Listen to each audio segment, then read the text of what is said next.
সবাইকে শুভেচ্ছা। আমার স্বপ্নিল যাত্রা চ্যানেলে আপনাদেরকে স্বাগতম। আজকে আমরা যাচ্ছি হিলি বর্ডারের দিকে। যে পথে আমরা যাচ্ছি এ পথে এক পাশে রয়েছে বাংলাদেশ, যে অংশটুকু আমি দেখাচ্ছি এ পাশে কিন্তু বাংলাদেশের সীমানা, আর ঠিক ট্রেনের ওই পাশে অপোজিট সাইডেই কিন্তু ভারতের অংশ, যেটা আমি এই ট্রেনে ভিডিওতে দেখাতে পাচ্ছি না।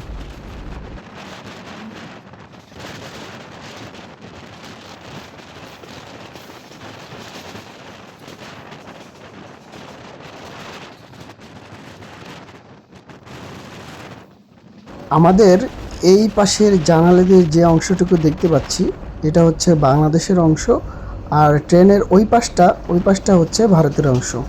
তো দুই দেশের একটা মেলবন্ধনের একটি জায়গা কিন্তু হিলি স্থলবন্দর।